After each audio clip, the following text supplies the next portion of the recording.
Hi hello' নমস্কাৰ। তেনেকৈ ৰাতিপুৱাই বহাই দিলোঁ মই বুট আলু আৰু আনফালে দালি বইল। কথাটো হৈছে কি, ছোৱালীক স্কুলত দিছোঁ যিহেতু এপ্ৰিলৰ 1 তাৰিখৰ পৰা স্কুল গৈ আছে আৰু ইপিনে ৰাতিপুৱা ইমানেই যে ঢেৰ কাম নহয় কি কবি, বোৱাৰী মানুহটো চোতালতো বাহিৰ চোতাল সাৰিবই লাগিব।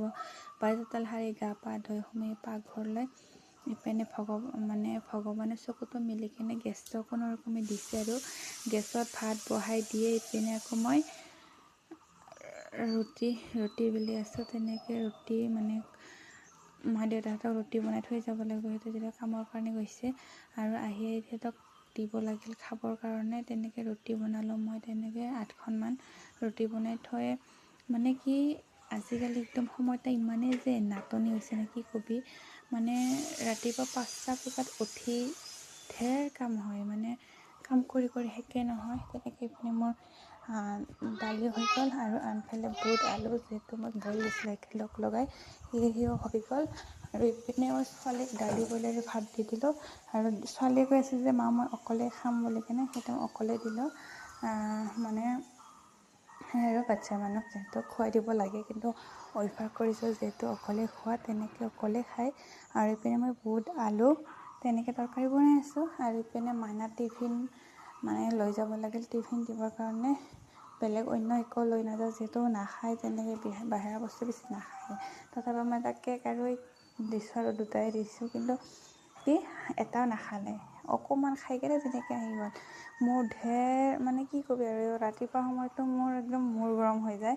ইপিনে নিজেও আলাকে ওলাই কিনে এতিয়া ছোৱালীক ওলাবৰ কাৰণে কিমান যে একদম ভেকু ভাওনাৰ মাজত চলি যাব লাগে। কথা কৈ মোৰ হাতটো ইমানেই যে মোহাৰি আছোঁ নহয় তাক শুবোৱাৰ কাৰণে।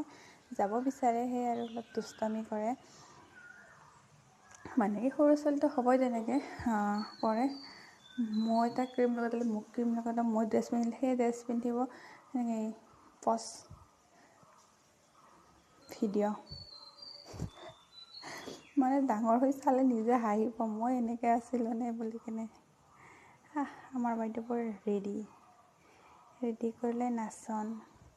আৰু কি হৈছে, স্কুলত যে ঢেৰ কান্দন, কি মিছবিলাকে সিহঁতক অকলে ৰাখিব যে অকলে নাথাকে, একদম কি কবি আৰু চিলাবিলাক কান্দন।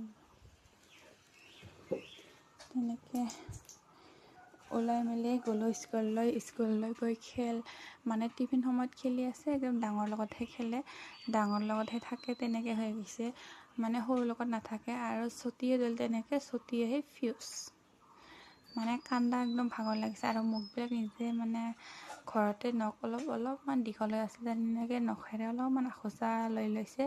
তেনেকৈ ঘৰ আহি ড্ৰেছ পাতি দিলেও বিচনাত কৰি নেক্সট